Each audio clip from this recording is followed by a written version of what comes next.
श्रीमान् वेङ्कटनाथार्यः कवितार्किककेसरी वेदान्ताचार्यवद्यो मे सन्निधत्तां सदा हृदि श्रीवासरङ्गपरकालमुनित्रयाप्तलक्ष्मात्मरक्षणेदित्वयुगागमान्तम् आचार्यभक्तिपरिपूतमनर्गशीलं गोपालदेशिकमुनिं गुरुमाश्रयामः। कूजन्तं राम रामेति मधुरं मधुराक्षरम् आरुह्य कविताशाखां वन्दे वाल्मीकिकोकिलम्। यः पिबन् सततं रामचरितामृतसागरम् अतृप्तस्तं मुनिं वन्दे प्राचेतसमकल्मषम्। गोष्पदीकृतवाराशीमशकीकृतराक्षसम् रामायणमहामालारत्नं वन्दे अनिलात्मजम्। अञ्जनानन्दनं वीरं जानकीशोकनाशनम् कपीशमक्षहन्तारं वन्दे लङ्काभयङ्करम्। उल्लङ्घ्य सिन्धो सलिलं सलीलं यशोकवह्निं जनकात्मजायाः आदाय तेनैव ददाह लङ्कां नमामिदं प्राञ्जलिराञ्जनेयम्। आञ्जनेयमतिपाटलाननं काञ्चनाद्रिकमनीयविग्रहम् पारिजाततरुमूलवासिनं भावयामि पवमाननन्दनं। यत्र यत्र रघुनाथकीर्तनं तत्र तत्र कृतमस्तकाञ्जलिं बाष्पवारि परिपूर्णलोचनं मारुतिं नमत राक्षसान्तकम्। मनोजवं मारुततुल्यवेगं जितेन्द्रियं बुद्धिमतां वरिष्ठं वातात्मजं वानरयूतमुख्यं श्रीरामदूतं शिरसा नमामि। यः कर्णाञ्जलिः सम्पुटैरहरः सम्यक् पिबत्याधरात् वाल्मीकेर्वदनारविन्दगलितं रामायणाख्यं मधु। जन्मव्याधिजराविपत्तिमरणैः अत्यन्तशोपद्रवम् संसारं स विहाय गच्छति पुमान् विष्णोः पदं शाश्वतम्। तदुपगतसमाससन्धियोगं सममधुरोपणतार्थवाक्यबद्धम् रघुवरचरितं मुनिप्रणीतं दशशिरसश्च वधं निशामयत्वम्। वेदवेद्ये परे पुंसि जाते दशरथात्मजे वेदप्राचेदसादासीत् साक्षात् रामायणात्मना। तपस्वाध्याय निरतं तपस्वी वाक्मिदाम्बरम् नारदं परिभप्रच्छ वाल्मीकिः मुनिपुङ्गवम्। जानकीकान्तस्मरणं जय जय राम राम। आंजनेय स्वामी की जय। श्रीमद् रामायणத்துல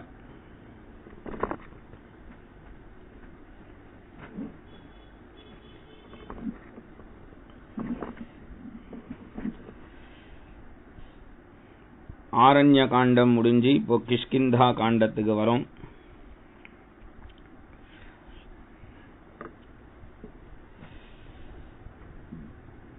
பாலகாண்டம், அயோத்தியா காண்டம், அரண்ய காண்டம், அப்புறமா கிஷ்கிந்தா காண்டம்.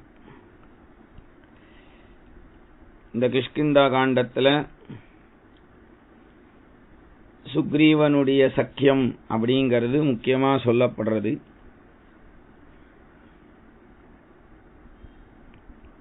பகவான் நண்பனா பழகிட்டான்னா அதுக்கு எவ்வளவு மகத்துவம் மகிமைய கொடுக்கறான், முக்கியத்துவத்தை தரான் அப்படிங்கிறது இந்த கிஷ்கிந்தா காண்டத்துல தெரியும்.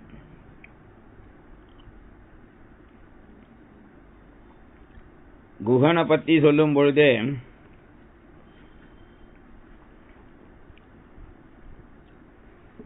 ராமஸ்ய ஆத்மசமசகா அப்படின்னு சொன்னார். ராமருக்கு சமமான தோழன் அப்படின்னு சொல்றார். அதுவும் அது ராமருடைய அபிப்பிராயத்தினால, தன் அபிப்பிராயத்தினால ஸ்தபதியார் அப்படின்னு சொல்லிட்டார். ஆனா இங்க சுக்ரீவ சக்கியத்துல அந்த மாதிரிலாம் எதுவும் சொல்லாம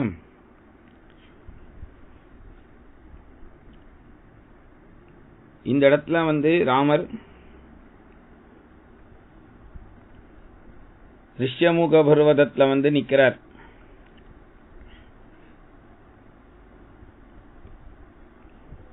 இந்த ரிஷ்யமுக பர்வதத்துல அதனுடைய மகிமை அழகெல்லாம் அந்த இடத்துல சொல்லிட்டு இருந்தார்.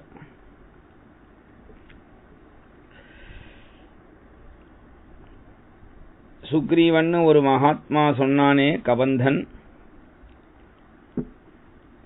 அவனை போய் நீ பார்த்துட்டு வரியா அப்படின்னு ராமர் சொல்றார். சுக்ரீவன் தூரத்துல எதிர்க்கத்தான் இருக்கான். ஆனா ராமர் இங்க இவனை பத்தி பேசுற வரைக்கும், சுக்ரீவன்கிற பெயரை சொல்ற வரைக்கும் அந்த சுக்ரீவன் தனித்து தான் இருக்கான். கூட ஒரு 4-5 வானரர்கள் இருப்பா. அப்பப்போ அவன் அங்க வாலிட்டியும் இருப்பான், இவங்கிட்டையும் இருப்பா. அந்த சுக்ரீவன் ராமர் பேர் சொல்ற முன்னாடி வரைக்கும் எதிர்க்க ராமர் நிக்கிறார். எதிர்க்கனா பக்கத்துல இல்ல, தூரத்துல, கண்ணு கட்டின தூரத்துல. ஆனா இந்த சுக்ரீவன் இப்படி பாக்குறான், அப்புறமா இந்த பக்கம் பாக்குறான், அப்புறம் கீழே பாக்குறான், அப்புறம் இப்படி சொரிஞ்சிக்கிறான். தனித்து வேற இருக்கான். பொதுவா எல்லாருக்குமே சிந்தனை அப்படிங்கிறது அதிகமா தான் வரும். ஒருத்தரை நாம உன்னிச்சு கவனித்தோம்னா ஏதாவது ஒரு சிந்தனை ஓடிண்டே இருக்கும். அவளுக்கு ஏதாவது ஒரு சிந்தனை வந்துட்டே இருக்குமே தவிர, ஆனா அவளே தனியா இருந்தா அப்படின்னு வச்சுக்கோங்க, அப்ப தனியா இருக்கும்போது ரொம்ப சிந்தனை அதிகமா இருக்கும். நாம தனியா இருக்கோமே, இப்ப ஏதாவது நடக்குமா, என்னாவது ஆகுமா அப்படின்னு ஏதாவது அனாவசியமான சிந்தனை. அது மாதிரி சுக்ரீவன் இங்க பாக்கறான், இங்க பாக்கறான், இப்படி கீழே பாக்கறான், இப்படி பாக்கறான், மேல பாக்கறான். ஆன மட்டும் எதிர்க்க ராமரை பார்க்கவே இல்லைன்னு. ஏன் பார்க்கலன்னா அது அவனுடைய சங்கல்பம் இல்லை. பெருமாளை நாம பார்க்கணும்னா பெருமாளுடைய சங்கல்பம் இருந்தா தான் முடியும். நாம எங்கேருந்து பார்க்கறது? நம்ம சாமர்த்தியமான நாம நினைச்சு கூட பார்த்திருக்க மாட்டோம் ஒரு இடத்துல போய் ஒரு பெருமாளை சேவிப்போன்னு. ஆனா அது நடக்கிறதுன்னா அவருக்கு நம்மளை பார்க்கணும்னு ஆசையா இருக்கு. பெருமாளுக்கு ஆசையா இருக்கிற அளவுக்கு நாம ஒன்னும் தகுதியா இல்லை. அதை முதல்ல தெரிஞ்சுக்கணும். தகுதிங்கிறது பார்த்தோம்னா நம்ம பூஜ்யத்தை விட கீழே ஏதாவது ஒரு மதிப்பு இருந்தா அதுதான் நாம. பின்ன ஏன் அவர் நம்மளை கூப்பிட்டு பார்க்கிறார்னா அது அவருடைய கருணை.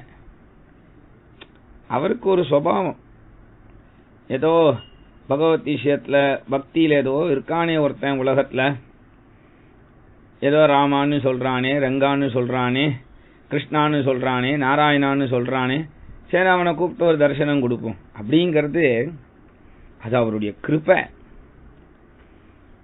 அந்த கிருபை பெருமாளுக்கு மட்டும்தான் உண்டு. அந்த கிருபை ஆச்சாரியனுக்கு மட்டும்தான் உண்டு.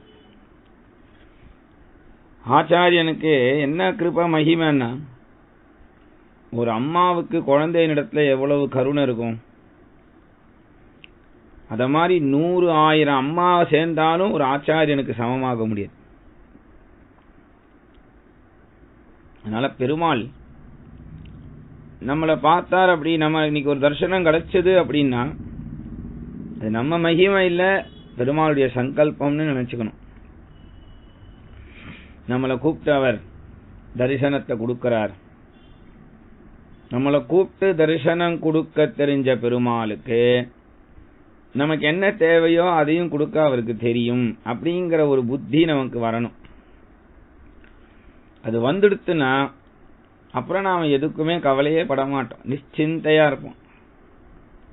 ஏன்னா எனக்கு ஒருத்தர் இருக்காரே, என்னை பத்தி யோசிக்கிறவர் ஒருத்தர் இருக்காரே அப்படிங்கிற ஒரு நிலை நமக்கு வரணும். அதையும் அவர் தான் கொடுக்கணும். ஏன்னா இது மாதிரி கூப்பிட்டு தரிசனம் கொடுக்கிறவருக்கு இவர் தான் நம்மளை கூப்பிட்டார், நம்மளை தரிசனம் கொடுத்தார், அவருடைய தரிசனத்தை பார்க்க வச்சார் அப்படிங்கிறத உணர ஒரு எண்ணம் வரக்கூடிய நிலை வந்தா, அப்போ நான் தான் உன்னை வழி நடத்துறேன், நீ கவலைப்படாத அப்படிங்கிற ஒரு நிலையையும் அவர் கொடுப்பார். அதனால இந்த இடத்துல சுக்ரீவன் ஆன முட்டிலும் இப்படி திரும்புறாம இப்படி பார்க்கலன்னா பகவத் சங்கல்பம் இல்லைன்னு அர்த்தம். அப்பதான் ராமர், லக்ஷ்மணா, சுக்ரீவன் ஒருத்தனை சொன்னானே கபந்தன், நீ வேணா போய் பார்த்துட்டு வரியா அப்படின்னதும் அப்பதான் அப்படி திரும்பி நேரா ராமரை பார்க்கறான்.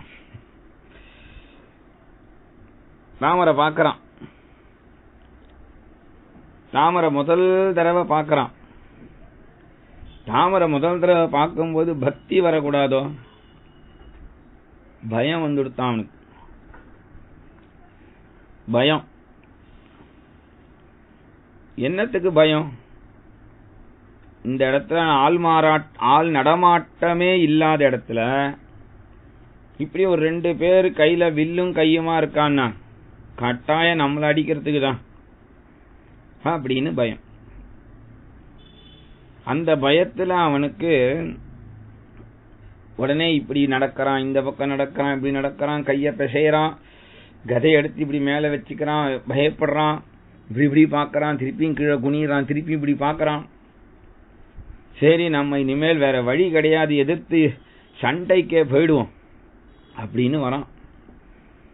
அப்படி கிளம்பும் பொழுது எதிர்க்கை சுக்ரீவனை பார்க்க ஆஞ்சநேயர் வரார். மகாராஜா எங்க அப்படின்னார்.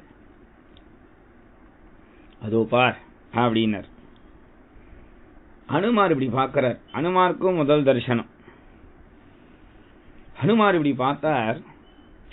ஆஹா அப்படின்னார். ஹனுமாருக்கும் சுக்ரீவனுக்கும் வித்தியாசம் உண்டு. ஹனுமார் ஆச்சாரியன். ஆச்சாரியனுக்கு பகவானை தெரியும், பகவானுடைய மகிமை தெரியும். சுக்ரீவன் சாதாரண ஜீவனுக்கு மகிமை தெரியாது, பகவானுடைய மகிமையெல்லாம் தெரியாது. பெருமாள் அப்படிங்கறதெல்லாம் மகிமை தெரிஞ்சு பேசுறதுன்னு நினைச்சுக்க கூடாது.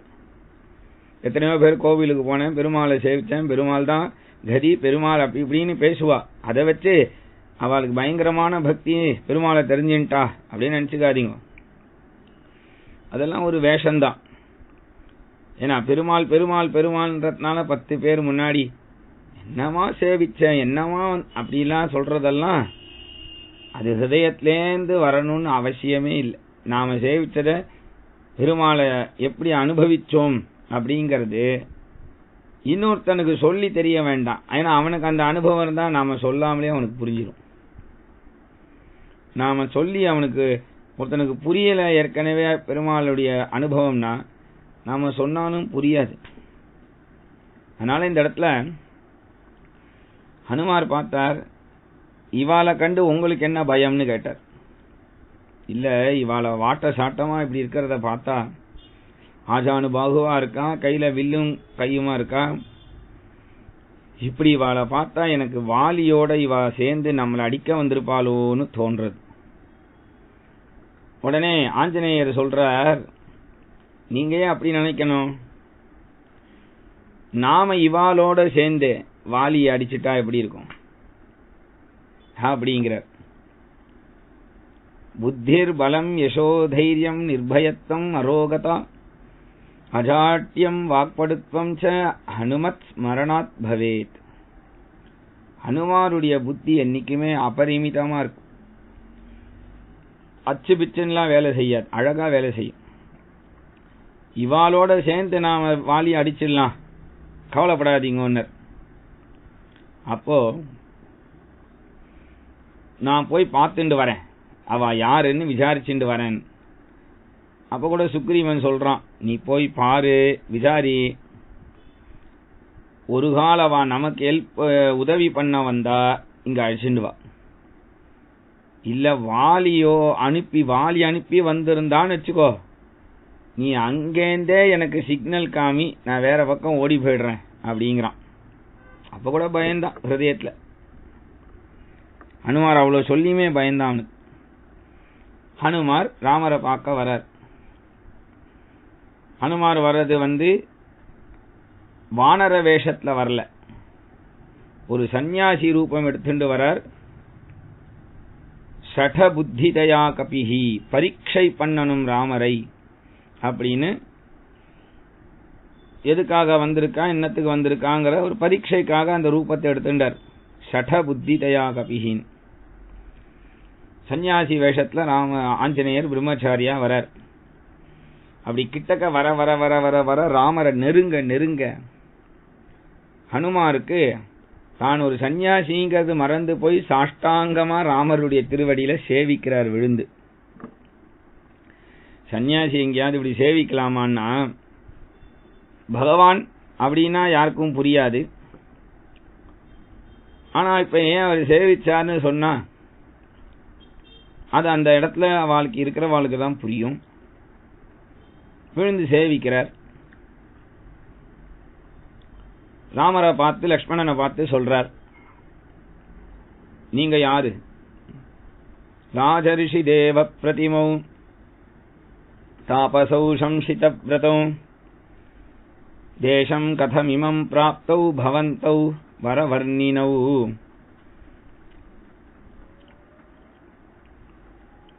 புண்டரீக விஷாலாக்ஷௌ சீரகிருஷ்ணாஜினாம்பரௌ. அஸ்வினா இந்த இடத்துல கேட்கிறார், நீங்க ரெண்டு பேரும் ராஜாவா இல்ல ராஜ ரிஷியா? ஆனா ராஜ ரிஷி வயசு மாதிரி தெரியலையே. தேவர்களா? பூமியில கால் படுறத பார்த்தா தேவர்கள மாதிரியும் இல்ல. தபஸ்விகளா? தபசு பண்ற வயசும் இல்லையே. சம்சித விரதௌ, வேணும்னே இந்த ஒரு வேஷம் போட்டுதான் நான் காட்டுக்கு வருவேன் அப்படின்னு வந்தா மாதிரி இருக்கே. உங்களுடைய உங்களுடைய தலையில கிரீடத்தை காணும், தலையை கிரீடம் மறைக்கல, காத குண்டலங்கள் மறைக்கல, கழுத்த ஆர பதக்கங்கள் போன்ற மாலைகள்லாம் மறைக்கல, தோல்ல தோல்வளைகள் இல்ல, ராஜபூஷணங்கள் இல்ல. ஆனா இதெல்லாம் போட வேண்டிய சரீரத்துல இதெல்லாம் போடாம ஏன் இருக்கு? வேணும்னே ஒரு விரதம் இருக்கா மாதிரி இருக்கே. இதுவும் நல்லாதான் இருக்கு. ஆனாலும் இத போட்டா இருக்கிற ஒரு அழகு இப்ப இல்ல. தாமரை போன்ற கண்களா இருக்கே ரெண்டு பேருக்கும். எந்த தேசத்து ராஜா? ஒரு தேசத்து ராஜா மாதிரி தெரியல உங்களை பார்த்தா. பல தேசத்துக்கு சக்கரவர்த்தி மாதிரி இருக்கு. ராஜாக்களுக்கெல்லாம் ராஜா மாதிரி இருக்கே. நான் இப்படி கேட்டுட்டே இருக்கேன், நீங்க பேசாம இருக்கிறீரே. நான் அப்புறம் தன்னை சொல்லிக்கிறார், நான் சுக்ரீவனுக்கு மந்திரியா இருக்கக்கூடிய ஒருத்தன், எனக்கு ஹனுமான் பெயர் என்று தன் பெயரை சொல்றார். உபௌ யோக்யாவகம் மன்யே ரக்ஷிதும் பிருத்திவீமிமாம் சசாகர வனாம் கிருஷ்ணாம் விந்தியமேரு விபூஷிதாம். உங்களை பார்த்தா, உங்க பிரபாவத்தை பார்த்தா ஏதோ ஒரு தேசத்துக்கு பட்டாபிஷேகம் பண்ணா போறாது, மொத்த தேசத்துக்கும் உங்களை தான் சக்கரவர்த்தியா போடணும் போல இருக்கே. அப்படி ஒரு பிரபாவம் உங்களிடத்துல இருக்கு. நீங்க யாருன்னு சொல்லுங்க அப்படின்னு ஒரு கேள்வி கேட்டார் அவர். உடனே ராமர் சொன்னார், லக்ஷ்மணா தமப்யபாஷத் சௌமித்ரே சுக்ரீவம் சச்சிவம் கபிம். வந்திருக்காரே இவர் கேட்ட கேள்விக்கு லக்ஷ்மணா நீ பதில் சொல்லு. ஏன்னா இவர் யார் தெரியுமா? இவரோட பேசு. இவர் யார் தெரியுமா? வாக்யஜ்ஞம் மதுரைர் வாக்கியைஹி ஸ்நேகயுக்தம் அரிந்தமம் மதுரமா பேசுறார். இவர் பேசுறத நிறுத்தினா நாம பேசலாம்னு நான் இருக்கேன். ஹனுமார் ராமர் பேச ஆரம்பிச்சதும் தான் பேச நிறுத்திக்கலான்னு பேசிகிட்டே இருக்காராம். எவ்வளவு அழகா பேசுறார் பாரு. லக்ஷ்மணா, இவருடைய தகுதி என்னன்னு நான் சொல்றேன் கேளு. நான் ருக்வேத விநீதஸ்ய நாயஜுர்வேததாரிணः நாசாமவேத விதுஷः சக்கியமேவம் பிரபாஷிதும் நூனம் வியாகரணம் கிருஷ்ணம் அனேன பகுதா ஸ்ருதம். வந்தவருடைய யோக்கியத்தையெல்லாம் ராமரே சொல்றார். அவர் வெறும் ஹனுமான் தானே பேர் சொன்னார். ஹனுமான் தான் பேர் சொன்னார். ஆனா ராமர் சொல்றார் இவர் ருக்வேதம் படிச்சிருக்கார், யஜுர்வேதம் படிச்சிருக்கார், சாமவேதம் படிச்சிருக்கார், அதர்வண வேதம் படிச்சிருக்கார். அதுக்கப்புறம் சாஸ்திரம், சிக்ஷை, கல்பம், வியாக்கரணம், நிருக்தம், சந்தசம், ஜோதிஷம் அப்படின்னு 6 சாஸ்திரத்துல நிபுணர். சம்ஸ்கிருதத்துக்கு கிராமர் வியாக்கரணம்னு பெயர். அந்த வியாக்கரணத்திலையும் 9 விதமான வியாக்கரணம் படிச்சிருக்கார். இதெல்லாம் ராமருக்கு எப்படி தெரியறதுன்னா, ராமருக்கு எப்படி தெரியும்? அதுதான் படிச்சவா பேசுறதுல ஒரு அழகு. நன்னா படிச்சானா அவ பேச்சு அவ்வளவு கிளாரிட்டியா இருக்கணுமா. கரெக்டா படிச்சான்னா அவ பேசினா அந்த படிப்புக்கு ஏத்த அறிவு இருக்கணுங்க. சும்மா ஒரு சர்டிபிகேட் வாங்குற படிப்பு இல்ல. ஏன்னா ராமர் சொல்றார், இவர் பேசுறதுல பாரு, ந கிஞ்சித் அபசப்திதம் பகுவியாஹரதானேன ந கிஞ்சித் அபசப்திதம். ஒரு வார்த்தை கூட தப்பு இல்லாம பிழை இல்லாம சுத்த சம்ஸ்கிருதம் பேசுறார் பார். சங்கீதத்துல மகா மேதாவியா இருக்கார். ஏன்னா இவர் பேசுறதே பாடுற மாதிரி இருக்கான். உரஸ்தம் கண்டகம் வாக்கியம் வர்த்ததே மத்தியமஸ்வரம். மத்தியமமான ஸ்வரத்துல பேசுறார். சத்தமாவும் பேசல, சத்தம் இல்லாமலையும் பேசல, மத்தியமமான ஸ்வரத்துல பேசுறார் பார் லக்ஷ்மணா. அப்பேற்பட்ட யோக்கியதை உடையவரிடத்துல லக்ஷ்மணா நீ பேசு, லக்ஷ்மணா நீ பேசுங்கிறார் ராமர்.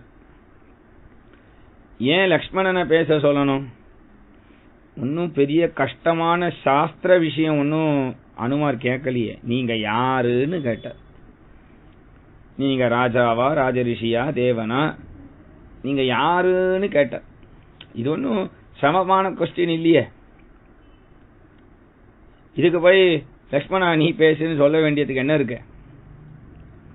இது ஒரு ராஜசபையா? அப்படி ஒன்னும் இல்லையே. ராஜசபையா இருந்தா ராஜா நேரா பேச வேண்டாம், கீழே இருக்கிறவாளை பார்த்து நீ அவருக்கு பதில் சொல்லிடு அப்படின்னு சொல்லலாம். இது ஒரு ராஜசபையும் இல்ல. ஒரு கால் ராமர் தான் ராஜ்யத்தை இழந்து, அப்பாவை இழந்து, இப்ப மனைவிய பறி கொடுத்துட்டோம் அப்படிங்கறத சொல்றதுக்கு வெக்கப்படுறாரோ? அப்படியும் பார்த்தா தெரியல ராமர் அந்த மாதிரி வெக்கப்படுறவர் மாதிரி. பின்ன ஏன் ராமர் லக்ஷ்மணா நீ பேசுனார்னா, இப்ப ஹனுமாருடைய படிப்பு மேதாவிலாசம் என்னென்னலாம் ராமர் சொன்னாரோ அதுக்கு சமமான படிப்பு லக்ஷ்மண சுவாமியும் படிச்சிருக்கார். அதனால 2 பேர் படிச்சவா பேசுறத கேட்டா அவ்வளவு அருமையா இருக்குமா. லக்ஷ்மணா நீ பேசு. லக்ஷ்மணர் பார்த்தார், என்ன இது எங்க அண்ணா இந்த அனுமாருக்கு போய் இவ்வளவு பெரிய அப்படியே வரிசையா பெருசா பெருமையா பேசுறார். இவருக்கு ஒரு பரீட்சை வைப்போம், இந்த ஹனுமாருக்கு ஒரு பரீட்சை வைப்போம். ஹனுமாரை பார்த்து சொன்னார், துர்காரே இந்த எங்க அண்ணா லோகநாதா புரா பூத்வா சுக்ரீவம் நாதமிச்சதி. இவர் லோகநாதன். எப்போ? புரா பூத்வா, உலகம் உண்டான காலத்திலிருந்து இவர் தான் லோகநாதன். அப்பேற்பட்ட லோகநாதன் இப்ப ஏதோ ராஜ்யம் இல்லாம தசரதருடைய புத்திரனா பிறந்து இங்க ராஜ்யம் இல்லாம வந்திருக்கிறதுனால அவரை ஒன்றும் சாதாரணமாக நினைச்சிடக்கூடாது நீ. இருந்தாலும் அப்பேற்பட்ட சக்கரவர்த்தி திருமகன் இவர், அவர் சுக்ரீவனை நாதனாக விரும்புகிறார் அப்படின்னு சொல்லி பேசினார். சுக்ரீவனை நாதனாக டேஷ் விரும்புகிறார் அப்படின்னு அந்த டேஷுக்கு ஹனுமார் தான் இப்ப ஃபில் பண்ணணும், நிரப்பணும் கோடிட்ட இடத்தை. சுக்ரீவனை நாதனாக ரெண்டு ஏ பின்னு 2 ஆப்ஷன் வேற கொடுக்கிறார் லக்ஷ்மணன். பிராப்தும் கர்த்தும் அப்படின்னு. சுக்ரீவம் நாதம் கர்த்துமிச்சதியா பிராப்துமிச்சதியா? கர்த்துமிச்சதி அப்படின்னா சுக்ரீவனை நாதனாக செய்ய விரும்புகிறார் அப்படின்னா சுக்ரீவனை ராஜ்யத்தை கொண்டு உட்கார வைக்க ஆசை பண்ண வந்திருக்காருன்னு அர்த்தம். இல்லைன்னா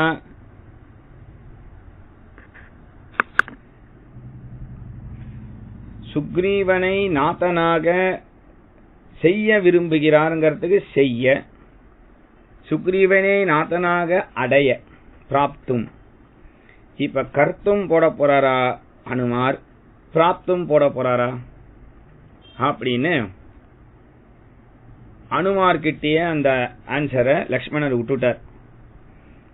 இப்ப சுக்ரீவனை நாதனாக அடைய வந்திருக்கார் ராமர் அப்படின்னு போட்டா இவர் படிச்ச அத்தனை சாஸ்திரத்துக்கும் 0 தான் வேல்யூ.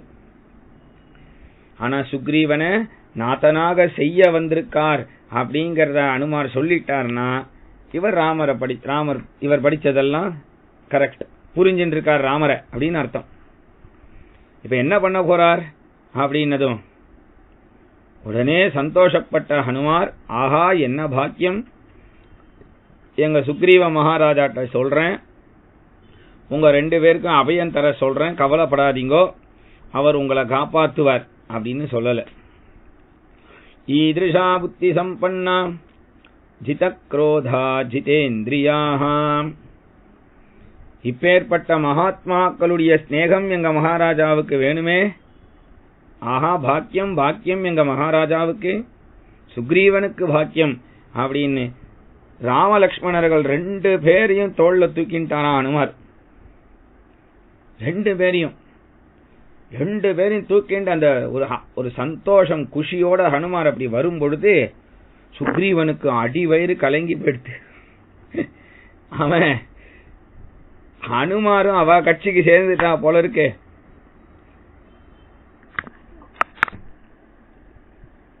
ஹனுமாரும் அவ கட்சிக்கு சேர்ந்துட்டா போல இருக்குன்னு எடுத்தான் ஓட்டம் சுக்ரீவன். உடனே ராமலக்ஷ்மணர்களை கீழே இறக்கிட்டு கிடுகிடுன்னு ஓடி சுக்ரீவனை பிடிச்சி, மகாராஜா ஏன் பயந்து ஓடுறேல், நீ அவளோட தானே சேர்ந்துட்டேன் அடிக்கிறதுக்கு என்ன, எப்ப பார்த்தாலும் பயத்திலேயே இருக்கேள், பயப்படாதீங்க, அவ நமக்கு தான் சகாயம் பண்ண வந்திருக்கா, பெரிய சக்கரவர்த்தி திருமகனவா என்று ராமர சுக்ரீவனோட நிறுத்தி 2 பேருக்கும் ஒரு அறிமுகப்படுத்தி விட்டு, ராமருக்கும் சுக்ரீவனுக்கும் நட்பு உண்டாகட்டும் அப்படின்னு அக்னி சாட்சியா பண்றாராம் அனுமார். அக்னி சாட்சியா ஒரு சந்தன மரத்தை முறிச்சு எரிச்சு அதுல நெருப்பு வச்சு 2 பேருக்கும் அக்னி சாட்சி. ஸ்நேகம் அப்படிங்கிறது சுபாவத்துல தானே உண்டாகிறது தான் ஸ்நேகம். ஒருத்தரை பார்த்தா நமக்கு பிடிச்சி போறது அந்த ஸ்நேகம்ங்கிறது தானே வரணும். ஆனா ஒருத்தர் அக்னிய மூட்டி நீங்க 2 பேரும் நாளையிலேருந்து ஸ்நேகமா இருக்கணும்னா அது எப்படி நடக்கும்? அக்னி சாட்சியா கல்யாணம் தான் பண்ணுவா, ஸ்நேகம் கூடவா பண்ணி வைக்க முடியும்? அனுமார் பண்ணி வைக்கிறார். அதனால என்ன ஆயிடுச்சுன்னா, அந்யோன்யம் அபிவீக்ஷந்தௌ ந திருப்திம் அபிஜக்மதுஹு. ராமரு சுக்ரீவனு பேசிண்டே இருக்கா. சுக்ரீவன் எப்பொழுதும் பார்த்துட்டே இருக்கான். அவன் பேசி பேசி பேசி பேசி ராமருக்கு அழுக்கவே இல்லை. எப்போதும் ஒரே கதையை தான் பேசுவான், புதுசா ஒன்னும் பேச போறது இல்ல. தான் எப்படிலாம் அவமானப்பட்டேன் வாலிகிட்ட அப்படின்னு பேசுவான். அப்பப்ப ஸ்நேகத்தை பத்தியும் சொல்றான் சுக்ரீவன். ஸ்நேகத்தை பத்தி சொல்றான், எங்கிட்ட எவ்வளவோ தோஷம் இருக்கும், ஆனா அந்த தோஷத்தை வச்சு ராமா என்னிடத்துல நீ ஸ்நேகிதனா இல்லாம போயிடாத அப்படின்னு அழகா சொல்றான். வேற தோஷம் இருக்கு அப்படின்னா தோஷோ யத்யபி தஸ்ய ஸ்யாத் சதாம் ஏதத் அகர்ஹிதம். எவ்வளவு தோஷம் இருந்தாலும் ஒருத்தனை நான் கைவிட மாட்டேன் அப்படின்னு எம்பெருமானுடைய சங்கல்பம். அந்த சங்கல்பம்லாம் வீண் போகாது. பெருமாள் இன்னைக்கு ஒரு பேச்சு நாளைக்கு ஒரு பேச்சு மாத்தி மாத்தி பேசவே மாட்டார் பெருமாள். ராமர் எப்பொழுதும் ஒரே பேச்சு தான். அதனால இவன் சொல்லிதான் அவனை ராமர் ஸ்நேகிதனா இருக்கணும், ஸ்நேகிதன் இல்லாம இருக்கணும் அப்படின்னா ராமருக்கு கிடையாது. அவன் சுபாவத்தை வெளிக்காட்டுறான். அப்பயும் ராமர் ஸ்நேக தர்மத்தை விட்டு கொடுக்காம இருக்கார். தன்னுடைய கதையை சொல்லுவான். 500 தடவை கதை சொல்லியிருப்பான் அவன் கதைய. 501வது தடவை சொல்லும் போது ராமர் புதுசா கேட்கிற மாதிரியே கேட்பாராம். என்னடா எப்ப பார்த்தாலும் ஒரே கதை அப்படிலாம் சொல்ல மாட்டான். ராமர்கிட்ட தான் கத்துக்கணும். நாமெல்லாம் எப்படி பழகணும், ராமர்கிட்ட தான் கத்துக்கணும். ராமர் தன்னுடைய கஷ்டத்தை சொல்லுவார். இப்படி சொல்லும் பொழுது ஏக்கம் துக்கம் சுகஞ்சனவுங்கிறார். உன் துக்கம் என்னுடைய துக்கம் பா அப்படிங்கிறார். இப்படி சீதையுடைய கதையை ராமர் சொல்லும் பொழுது சுக்ரீவன் ராமர் அழறத பாக்குறான். போய் கண்ணை தொடச்சு விடுறான். அழாதீங்கோ, நீங்க அழக்கூடாது, நீங்க அழறத நான் பார்க்க கூடாது, எதுக்கு அழணும், நான்லாம் இல்ல உங்களை காப்பாத்துறதுக்கு அப்படிங்கிறான். உங்க கஷ்டத்தை நான் பாத்துக்கிறேன் அப்படிங்கிறான். ஒரு ஸ்நேக தர்மம். இவன் என்ன செஞ்சிட முடியும்னு நினைக்க கூடாது. ஸ்நேக தர்மம். ராமர் அத ஒரு ஸ்நேகிதன், இந்த மாதிரி துக்கத்துக்கு ஒரு ஸ்நேகிதன் இருக்கணும் அப்படிங்கிறார். நமக்கு ஒரு துக்கம் வரும்பொழுது ஸ்நேகிதன் இருக்கணும் அவன் கூட சொல்றதுக்கு. அப்ப இப்படி சீதையை பத்தி சொல்லும் பொழுது அப்போ சுக்ரீவன் சொல்றான், அன்னைக்கு கூட ஒரு நாள் ஆகாசத்துல ஒரு ஸ்திரீயை யாரோ ஒரு ராட்சசன் தூக்கிட்டு போனா அது சீதை தான் நான் நினைக்கிறேன். ஏன்னா சில பூஷணங்களை அவ மேலேந்து கீழே போட்டா அதை நாங்க ஒரு புடவையில கட்டி போட்டிருக்கா, அதை நாங்க எடுத்து வச்சிருக்கோம் ஒரு வஸ்திரத்துல. அவ அந்த வஸ்திரத்தோடயே சின்ன வஸ்திரமா கிழிச்சு போட்டிருக்கா சில பூஷணங்கள். போய் எடுத்துட்டு வான்றார் சுக்ரீவன். அந்த தன்னிடத்துல இருக்கிற 4 பேர் வானரர்களை பார்த்து எடுத்துட்டு வாதன்னா குகையிலேருந்து அதை எடுத்துன்னு வந்தா. சுக்ரீவன் அதை பிரிச்சு ராமர்கிட்ட இப்படி காட்டுறான். அதை பார்த்ததுமே அது சீதை இதுன்னு ராமருக்கு தெரிஞ்சிடுது. இருந்தாலும் லக்ஷ்மணா இது சீதையோடதா பாருப்பா, இது சீதையோடது மூக்குல போட்டுக்கிறதா, காதுல போட்டுக்கிறதா, இது கழுத்துல போட்டுக்கிறதா, இது கையில போட்டுக்கிற ஆபரணமா பாருப்பா லக்ஷ்மணா, இது என்னன்னு பார்த்து சொல்லு, இது யாரது பார்த்து சொல்லு. அப்ப லக்ஷ்மணன் சொல்றார், நாகம் ஜானாமி கேயூரே நாகம் ஜானாமி குண்டலே நூபுரே த்வபிஜானாமி நித்யம் பாதாபிவந்தனாத் நாகம் ஜானாமி கேயூரே. அண்ணா இது தோள்வள மண்ணியோட தான் எனக்கு தெரியாது, இந்த குண்டலம் மண்ணியோட தான் எனக்கு தெரியாது. ஏன்னா ஸ்திரீகளிடத்துல எப்படி பழகணுங்கிறத லக்ஷ்மண சுவாமி சொல்லித்தரார்.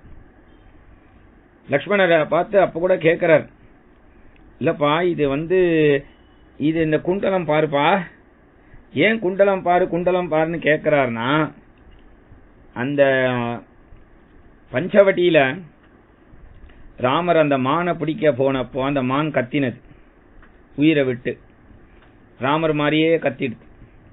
அப்போ சீதை லக்ஷ்மணனை போன்னு சொன்னா, லக்ஷ்மணர் பன்னகாசுர கந்தர்வ தேவதானவ ராட்சசைஹி அசக்கியஸ்தவ வைதேகி, உங்க அண்ணா பர்த்தாவுக்கு எதுவும் ஆகாது, அண்ணாவுக்கு எதுவும் ஆகாது, தேவாசுரர்கள் வந்தா கூட தனித்து யுத்தம் பண்ணி ஜெயிச்சுடுவார் இப்படிலாம் சொல்லும் போது சீதா என்ன சொன்னான், ராஜ்யத்தை பரதன் புடிங்கண்டா, இங்க அவர் உயிரை புடுங்கறதுக்கு நீ வந்துட்டியா அப்படின்னதும் அப்ப கோபம், நம்ம கோபம் வந்தா ஒருத்தர கண்ணை பார்த்து தானே பேசுவோம். அப்ப கூட லக்ஷ்மண சுவாமி சீதையினுடைய பாதத்தை பார்த்துதான் கோபப்பட்டாராம். அதனால சொல்றார் நூபுரே த்வபிஜானாமி நித்யம் பாதாபிவந்தனாத். இந்த நூபுரம் மன்னியோடது தான் எனக்கு தெரியும். எப்படிப்பா சொல்றேன்னு, நான் நித்தியம் சந்தியாவந்தனம் பண்ணிட்டு உங்களையும் மன்னியும் விழுந்து சேவிப்பேன். அப்ப அந்த பாத சேவை மட்டும்தான், தரிசனம் மட்டும்தான் நான் பார்ப்பேன். சதாச்சாரம்னு பேர் இதுக்கு. சந்தோஷப்பட்டார் ராமர். இப்படி அப்ப சந்தோஷப்பட்டு லக்ஷ்மணர் அப்ப ராமரை சுக்ரீவன் மறுபடியும் சமாதானம் பண்றான். சுக்ரீவன் தன்னுடைய விற்த்தாந்தத்தை சொல்றான். பல தடவை அந்த விற்த்தாந்தத்தை சொல்றான். ஒரு தடவை நாமும் கேட்க கூடாதா? அது என்ன அவனுடைய விற்த்தாந்தம், அவனுடைய கதைன்னா, வாலி சுக்ரீவன் 2 பேரும் சகோதரர்கள். ரிக்ஷரஜஸ் அப்படிங்கிற ஒரு வானர ராஜா, அவனுடைய புத்திரர்கள் தான் இவா 2 பேரும். ஆனா வாலி இந்திரனுடைய அம்சம். சாட்சாத் இந்திரனே தான் வாலியா வந்தது, இந்திரபுத்திரன். சுக்ரீவன் யாருன்னா சூரியனுடைய அம்சம், சூரியபுத்திரன். வாலி மகாபலம் பொருந்தியவன். அப்ப கிஷ்கிந்தை அவனுடைய ராஜ்யமா இருந்தது. அவனுக்கு ராவணன் கூட கிட்டக நெருங்க முடியாது, அவ்வளவு பலசாலி வாலி. அந்த வாலி மகாபலம் பொருந்தினவன் அப்படிங்கறதுனால அந்த வாலியின் இடத்துல மாயாவி துந்துபி அப்படின்னு 2 பேர் திக்விஜயத்துக்கு வரா, வாலியோட சண்டை போடுறதுக்காக. அப்போ அதுல மாயாவி அப்படி துந்துபிங்கிறவன் ஓடி போயிடுறான். மாயாவி அப்படிங்கிறவன் ஒரு இடத்துல குகையில போய் மறைஞ்சுக்கிறான். வாலியும் சுக்ரீவனும் அவனை துரத்திட்டு போறா. வாலியும் சுக்ரீவனும் துரத்திட்டு போறா. இந்த துந்துபின்னு ஒருத்தனை சொன்னோமே, அவனை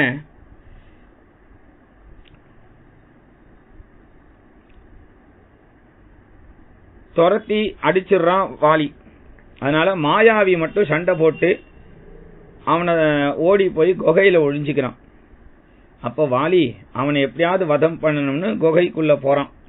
குகைக்குள்ள போகும்பொழுது இந்த சுக்ரீவனை பார்த்து சொன்னா, நான் உள்ள போய் அவனை அடிக்கிறேன், ஒரு கால் அவன் வெளில வந்தா நீ அடிச்சிடு, நான் உள்ள சண்டை போடுறேன், நீ வெளில பாத்துக்கோ அப்படின்ட்டு சுக்ரீவனை வச்சுட்டு உள்ள போயிட்டான் வாலி. உள்ள போன வாலி 1 நாள் 2 நாள் இல்ல, 1 மாசம் மேல ஆயிடுத்து வெளியிலேயே வரல. ஏன்னா அந்த மாயாவி ஒரு பயங்கரமான அசுர கூட்டத்தோட அங்க உள்ள இருக்கான், இவன் சண்டை போடுறதுக்கு வாலியோட. வாலிக்கு எவ்வளவு எதிரி இருந்தாலும் அந்த எதிரிகளுடைய பாதி பலம் வாலிக்கு வந்துடும். ஏன்னா அவன் தேவதத்தம்னு ஒரு மாலை போட்டு இருக்கான். அதனால அது எதிரிகளுடைய பவரை இழுத்துரும். வாலி சண்டை போட்டு அத்தனை அசுரர்களை வதம் பண்ணும் பொழுது அவளுடைய ரத்தம் எல்லாம் ஆறு மாதிரி வெளியில வருது. சுக்ரீவன் என்ன பண்ணா, இவ்வளவு ரத்தம் வருது அப்படின்னா இது வாலியா தான் இருப்பான், வாலி போயிருப்பானா என்னன்னு தெரியலையே, உள்ளேயோ போகல, ஏன்னா அவன் வெளியில நில்லுன்னு சொல்லிட்டானே. சரி நாம என்ன பண்ணுவோம், இப்படி எவ்வளவு நாள் தான் இங்க காத்துன்னு இருக்கிறது, நாம இப்போ ஒரு பெரிய பாறாங்கல் எடுத்து இந்த குகையை மூடிடுவோம். இத மூடிட்டு ஒரு கால் வாலி உயிரோட இருந்தா இத ஒரு தள்ளின்னு வந்துருவான், அவனுக்கு அந்த பலம் உண்டு இல்லை. அதனால நாம போய் ராஜ்யத்தை கொஞ்சம் பார்த்துப்போம் வாலி வர வரைக்கும் அப்படின்னு சுக்ரீவன் கிஷ்கிந்தைக்கு வரான். கிஷ்கிந்தைக்கு வந்தா வாலி போயிட்டான்ற மாதிரி எல்லாருக்கும் ஒரு வதந்தி கிளம்புறது. சுக்ரீவன் கொஞ்ச நாள் சும்மா இருக்கான். அப்போ எல்லாரும் பார்க்கறா, மந்திரிகள்லாம், வானர மந்திரிகள்லாம், என்னதான் ராஜா இல்லைன்னா இந்த வானரர்களை அடக்க முடியாது, வாலி எப்ப வரானோ வரட்டும், இல்லன்னா இல்ல, அது வரைக்கும் நீ ராஜாவா இரு அப்படின்னு சுக்ரீவனுக்கு பட்டம் கட்டிட்டா.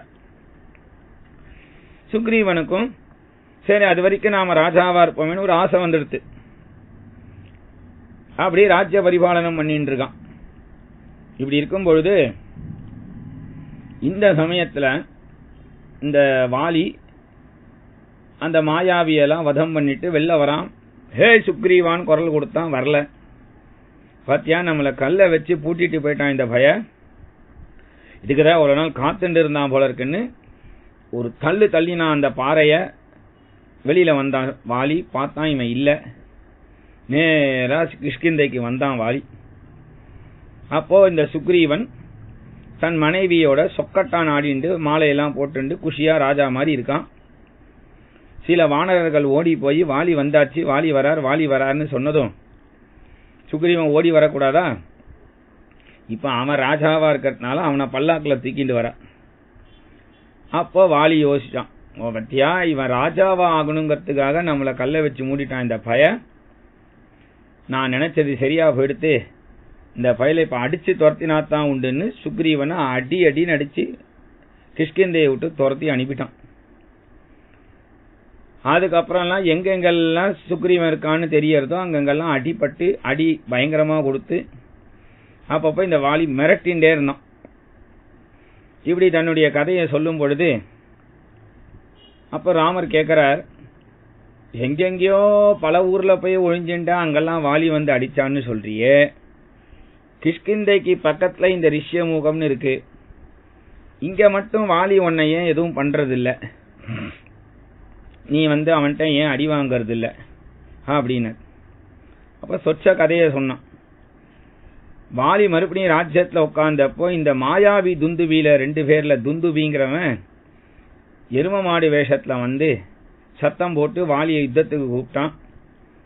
ராத்திரி அந்த யுத்தத்துல துந்துபிங்கிற அந்த எரும மாடை தலைக்கு மேல தூக்கி வாலி நன்னா அவனை குத்தி கொலை பண்ணி தலைக்கு மேல அவனை தூக்கி எரிஞ்சான். அது எங்க வந்து விழுந்ததுன்னா இந்த ரிஷ்யமுகத்துல மதங்க முனிவருடைய ஆசிரமத்துல போத்துன்னு வந்து விழுந்தது. அப்படி விழுந்ததும் தபஸ்லேருந்து இப்படி கலைஞ்ச மதங்க முனிவர் இது யாருடைய வேலை அப்படின்னா இந்த சிஷ்யர்கள்லாம் சொன்னா இந்த வாலி தான் இப்படி அட்டகாசம் பண்றான். உடனே அவர் சாபம் கொடுத்தார், இந்த ரிஷ்யமுக பர்வத சன்னிவேஷத்துல வாலியோட கால் பட்டா கூட அவன் தலை சுக்குநூறா வெடிக்கட்டும் அப்படின்னு சாபம். இத வாலிக்கு தெரிஞ்ச ஒரு 10 பேரு அந்த பக்கம் நீங்க போகாதீங்கன்னு சொல்லிட்டா. சுக்ரீவனுக்கு தெரிஞ்ச ஒரு 4 பேரு இங்கதான் உங்க வாலி வரமாட்டான் அப்படின்னு சொல்லி கொண்டு வந்து வச்சுட்டாலும்.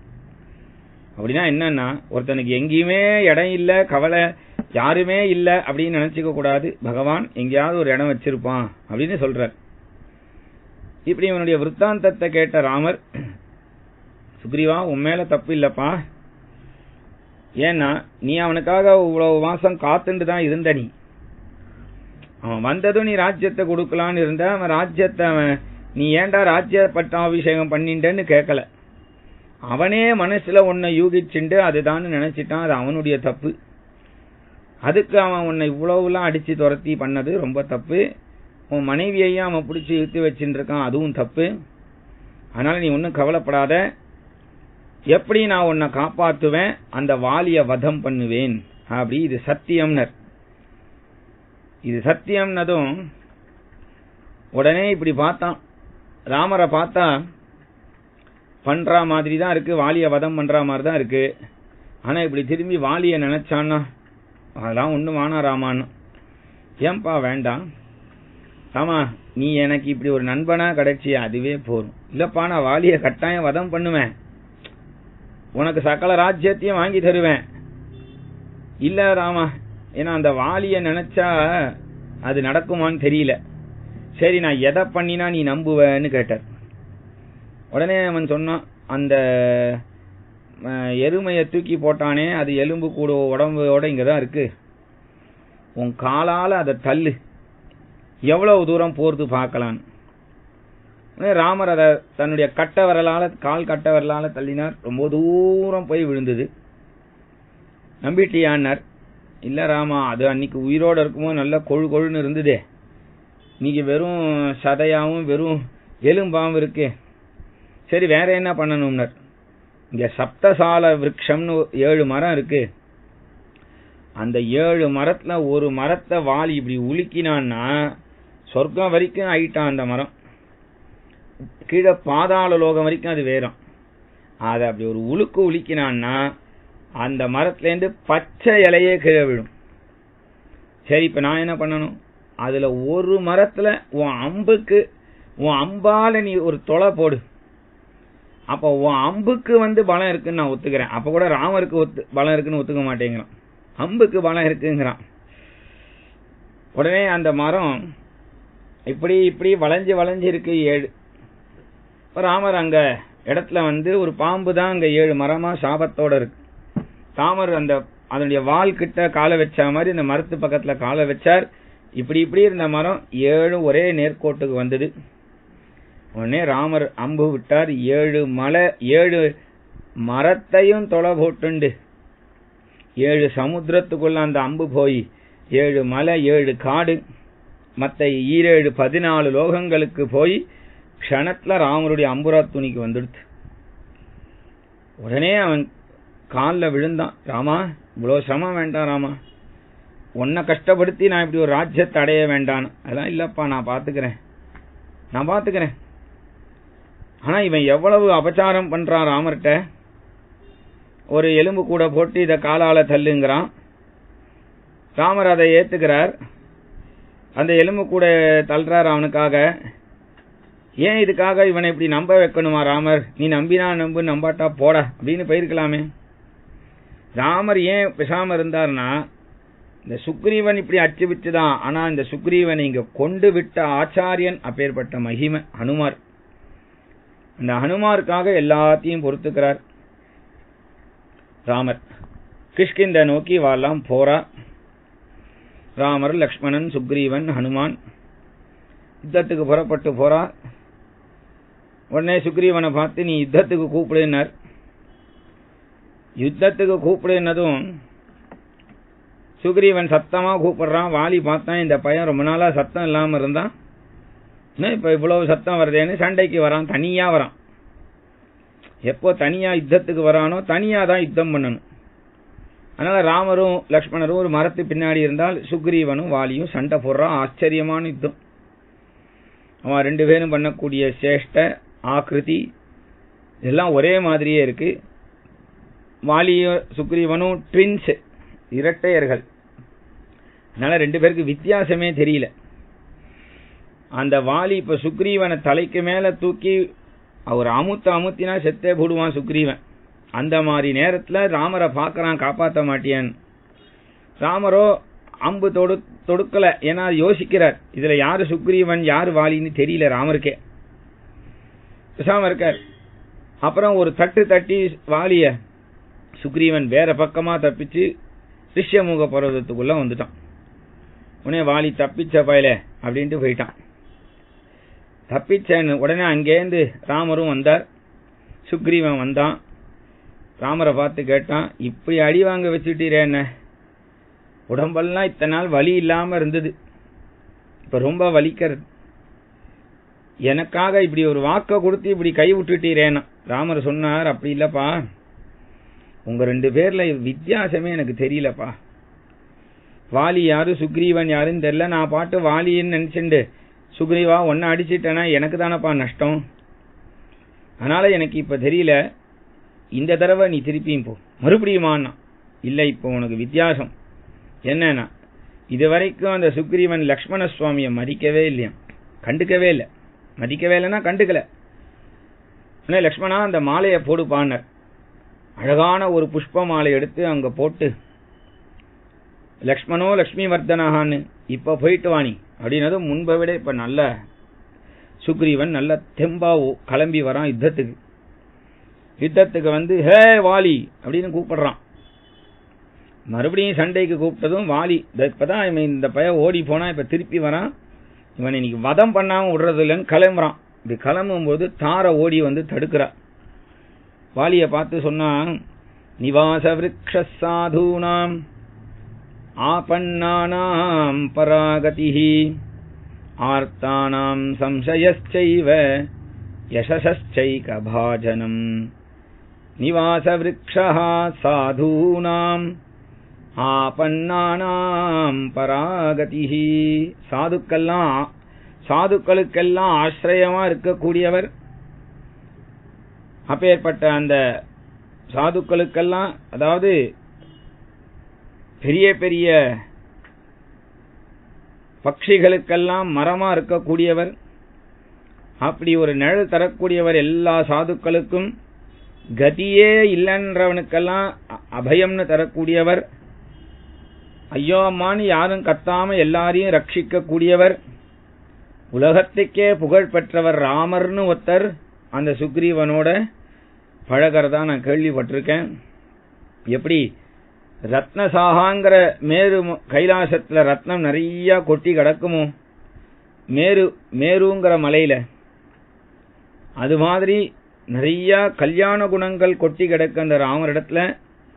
அந்த ராமருக்கும் சுக்ரீவனுக்கும் ஸ்நேகம் ஏற்பட்டிருக்குன்னு அங்கதன் மூலமா நான் தெரிஞ்சுட்டேன். நீங்க இப்ப போறது சரி வராதுன்னு உடனே வாலி சொன்னா, தார நான் கூட கேள்விப்பட்டேன், இந்த பயலோட யாரோ 2 பேர் பேசின்னு இருக்கான்னு. அது ராமரா இருந்தா நான் மாத்துக்கு ராமரை அழிச்சுட்டு வரேன், இந்த பயலை தட்டி வைப்போம், எப்ப பார் தட்டி வைப்போங்கிறான். சுக்ரீவனை சமமா நடத்துறேன்னு சொல்லக்கூடாதோ, தட்டி வைக்கிறானா. ராமர் நம்மாத்துக்கு நான் அழிச்சுன்னு வரேன் அப்படிங்கிறான். அப்படி சொல்லி மறுபடியும் யுத்தத்துக்கு வந்தான். சுக்ரீவனுக்கும் வாலிக்கும் ஏக யுத்தம் நடந்தது. அதுல சுக்ரீவன் அப்படி தலைக்கு மேல அப்படி முதுகுல வச்சு கழுத்துல வச்சு மடக்க போனா, அப்படி பார்த்தான் ராமரை. உடனே ராமர், இந்த இடத்துல தான் ராமருக்கு ஒரு பானம் அப்படின்னு சொல்லப்படுறது. ததஸ்திரம் தஸ்ய வீரஸ்ய சொர்க்கமார்க்க பிரபாவனம் ராமபாணாசன க்ஷிப்தம் ஆவஹத் பரமாம் கதிம். பகவானுக்காக யார் உயிர் விடுறாளோ, பகவானால யாரு அடிக்கப்படுறாளோ அவெல்லாம் வைகுண்டந்தான் அப்படின்னு ஸ்காந்த புராணத்துல சொல்றது. அதனால ஆவகத்து பரமாங்கதிம்னு ராமர் ஒரு அஸ்திரத்தை எடுத்தார், சங்கல்பம் பண்ணார், சர்ன்னு வாலியனுடைய நெஞ்ச நோக்கி விட்டார். அது வாலியனுடைய நெஞ்சில போய் தாக்கினதும் வாலி சுக்ரீவனை விட்டான். அந்த பட்ட அம்ப அப்படி பிடிச்சு அப்படியே கீழே விழுந்தா. அதை பார்த்தா ராமர் வேலை முடிஞ்சுடுத்துன்னு அப்படி கிளம்புறார் தன்னுடைய குகைக்கு, சுக்ரீவன் வரட்டும்ட்டு. அப்படி போற ராமர் இந்த வாலி இந்த பட்ட அம்ப அப்படி பார்த்தா, என்ன இப்படி யாரு அடிச்சா அப்படின்னு இந்த அம்புல பார்த்தா ராம் அப்படின்னு எழுதியிருந்தது.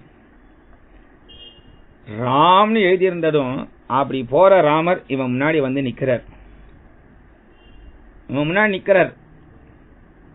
கம்பராமாயணத்துல சொல்றார், மும்மைசால் உலகுக்கெல்லாம் மூல மந்திரத்தை முற்றும் தம்மையே தமர்க்கு நல்கும் தனிப்பெரும் பதத்தை இம்மையே மறுமை நோய்க்கும் மருந்தினை ராமன் என்னும் செம்மை சேர் நாமம் தன்னை கண்களில் தெரிய கண்டான்.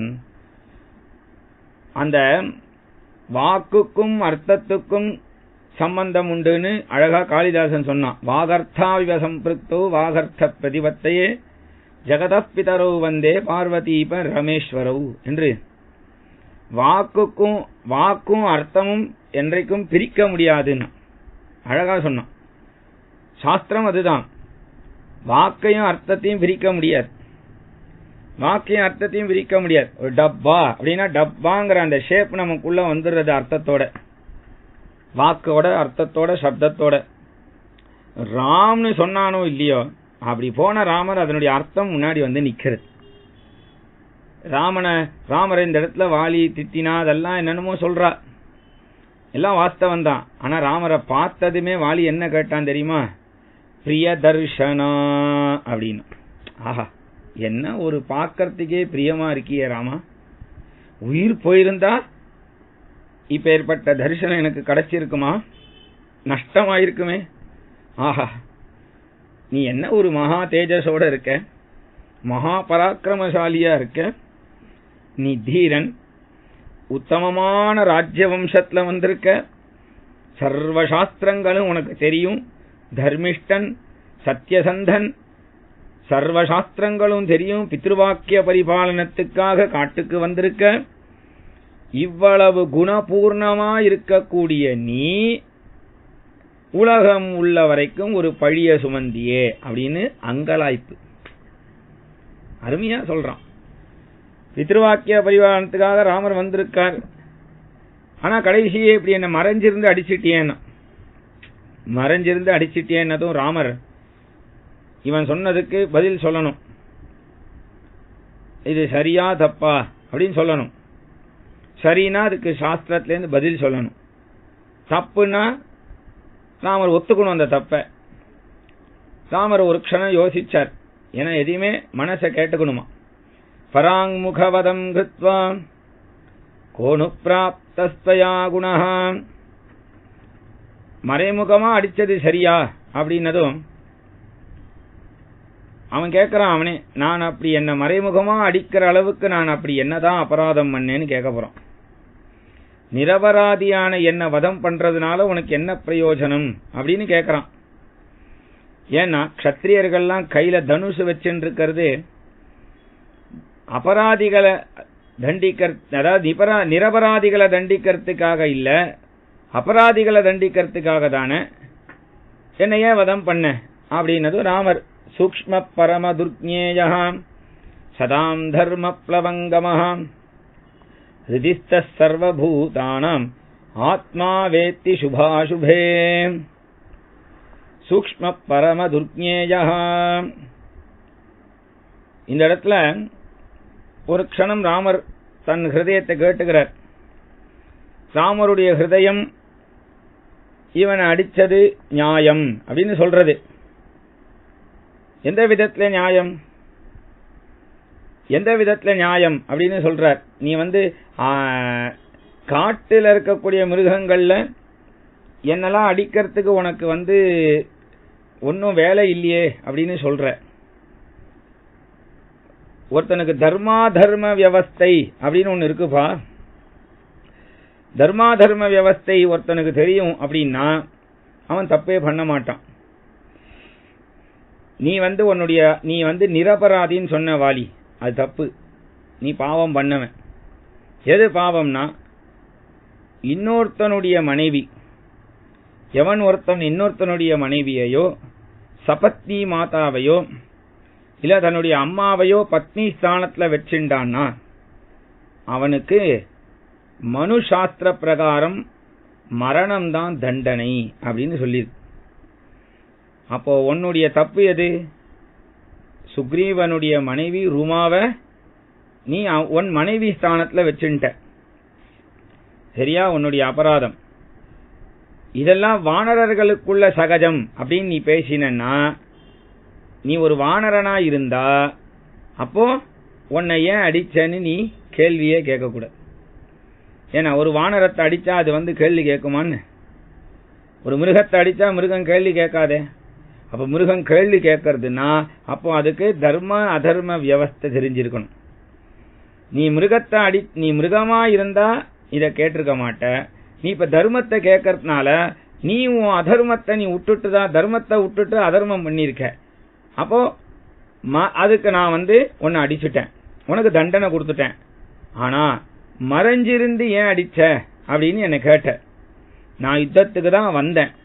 ஆனா நீ தனி ஒரு ஆளா வந்ததுனால, சுக்ரீவன் ஒருத்தனா இருக்கிறதுனால 2 பேரும் யுத்தம் பண்ணட்டுமேன்னு விட்டுட்டேன். சுக்ரீவனுக்கு நான் ஏற்கனவே வாக்கு கொடுத்துருக்கேன். வாலிய வதம் பண்ணி எப்படியாவது ஒன்னு கிஷ்கிந்தை ராஜ்யத்துக்கு சக்கரவர்த்தியா ஆக்கிறேன், பட்டாபிஷேகம் பண்றேன். இப்ப தர்மன் சிநேகிதனுக்கு கொடுத்த வாக்க நான் நிறைவேற்றணும். மற்றொன்று, நீ உன் சைன்யத்தோட வந்திருந்தா, இப்ப நான் யுத்தத்துக்கு வந்தா நீ என்ன பண்ணுவ? நீ யுத்தம் வரமாட்ட. உன்னுடைய வானர சைன்யம் எல்லாத்தையும் அனுப்பி அவர்கள்லாம் என் பானத்துக்கு இரையாகி அப்புறமா நீ இரையாவ, நீ மரணம் அடைவ. அப்ப எல்லாருமே இறந்து போனதுக்கு அப்புறம் சுக்ரீவனுக்கு எந்த ராஜ்யத்தை நான் தரது? இன்னொன்னு, நீ ராவணன்ட்ட பேசி எனக்கு காரியத்தை சாதிச்சு தர அப்படின்னு நீ பேசுற, அப்படி சொல்றான். ஆனா அது நடக்காதுப்பா. ஏன்னா நீ ராவணனோட சேர்ந்து என்கிட்ட யுத்தத்துக்கு வருவியே தவிர ராவணன்ட்ட நீ தர்மம் எல்லாம் பேச மாட்ட. அப்படி நீ பேசுறவனா இருந்தா ரூமாவை நீ இப்படி எடுத்து வச்சுட்டு இருக்க மாட்ட. உன்கிட்ட தர்மம் தெரியலையே, அதனால நான் உன்னை அடிச்சேன். நான் இப்போ உன்னை மட்டும் அடிச்சுட்டா மொத்த ராஜ்யமும் அந்த வானரர்களும் சுக்ரீவனுக்கு கிடைச்சிடுவா. எனக்கும் என் யுத்தத்துக்கு இவர்கள் உதவி கிடைக்கும் அப்படிங்கறதுனால தான் நான் மறைஞ்சிருந்து அடிச்சேன். ஒரு கால் நீ வானரமா இருந்தா அந்த பொதுவா காட்டுல ஒரு மிருகத்தை வேட்டையாட போகும்பொழுது எந்த மிருகத்தோடையும் நேருக்கு நேர் யுத்தம் பண்ணவே மாட்டா, சண்டை அதை அடிக்க மாட்டா, மறைஞ்சிருந்துதான் வேடுவனே அடிப்பான். அப்படி இருக்க நான் உன்னை அடித்தது அந்த ஒரு தர்மத்துல தான் அடிச்சேன், அதனால நீ என்ன கேள்வி கேட்கவே முடியாது என்று சொன்னதும் உடனே அவன் புரிஞ்சுட்டான். சுக்ரீவனை கூப்பிட்டான், தன் கழுத்துல இருந்த மாலையை அவனுக்கு போட்டான், தேவதத்தம்ங்கிற மாலைய. ராமரை பார்த்து சொன்னான், ராமா, இவ்வளவு நேரம் நான் உன்னிடத்துல அபச்சாரமா பேசிட்டேன், நான் பண்ண பாவத்துக்கெல்லாம் உன்னுடைய அம்புனால தண்டனை வாங்கிட்டேன். ராமா, இவ்வளவு பாவம் பண்ணிருக்கனே, உன் வாயால ஒரு தடவை என்ன மன்னிச்சேன்னு சொல்லிடுணும். மன்னிச்சேன்னு சொல்லிடுனது ராமரே, வாலி எழுந்திருப்பா, நான் உன்னை காப்பாத்துறேன். வேண்டாம் ராமா, நீ என்னை காப்பாத்தினாலும் இதே மாதிரி தருணம் மறுபடியும் கிடைக்காது. உன் கண்ணு முன்னாடியே நான் இப்படி மறைகிற ஒரு தருணம் மறுபடியும் கிடைக்காது. அப்படி கிடைக்கும்னு சொல்லி நான் இப்ப எழுந்துக்கிறேன். ராமர் பேசாம இருக்கார். உடனே அங்கதன் ஓடி வந்தான். அந்த அங்கதனை ராமர்கிட்ட ஒப்படைச்சார்.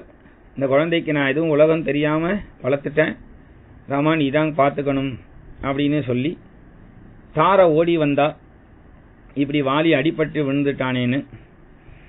உடனே வாலி இப்படி விழுந்துட்டானதும் யார் இந்த வாலி அடிச்சதுன்னதும் ராமர் தான்னதும், சோம் அப்பிரமேயஸ்ய துராசதஸ்ய, என் வாலிய வதம் பண்ணி இப்படி அடிச்சு கீழே வீழ்த்தின நீ யார், நீயான்னா. உடனே சோகமா போயிட்டான் அந்த தார. அப்பவே இவர்கிட்ட சொன்னேன், இவர் கேட்கலையே, இப்படி நடந்துடுத்தே. உடனே ஒரு பானத்தை அடிச்சு என்னையும் அடிச்சிடு ராமான்னா அந்த தார, நானும் அவரோடைய சொர்க்கத்துக்கு போயிடுறேன். இப்படி கலக்கமா இருக்கக்கூடிய அவளுக்கு ஆத்ம வித்யை உபதேசம் பண்ணணும்னு ஹனுமார்கிட்ட சொல்ல, ஹனுமார் ஒரே சர்க்கத்துல ஆத்ம வித்யை உபதேசம் பண்ணார். சோட்சா சோட்சசிகம் சோட்சான்னு ஞானத்தை அப்படி உபதேசம் பண்ணி அந்த தார ஞானத்தை அடைஞ்சா. அப்புறம் வாலி உயிர் போச்சு. அவனுக்கு செய்ய வேண்டிய காரியங்களை சுக்ரீவா நீ செஞ்சிட்டு வா அப்படின்னு ராமர் நேரா தன்னுடைய அந்த பிரஸ்ரவனம்ங்கிற மலையில வந்து ராமர் உட்கார்ந்துட்டு இருக்கார். வாலிக்கு செய்ய வேண்டிய காரியங்களை சுக்ரீவன் அழுதுண்டே செஞ்சான். சுக்ரீவன் போய் ராமர்த்தையே சொன்னான், நான் தான் எங்க அண்ணாவை அடின்னு சொல்லிட்டேன், அதுக்காக நீங்க இப்படி வதம் பண்ணிட்டேலேங்கிறான். முதல்ல இவன் தான் வதம் பண்ணணும்னு அவ்வளவு பிடிவாத்தோட இருந்தான். இப்ப போய் நான் சொன்னனேங்கிறதுனால பண்ணலாமான்னு.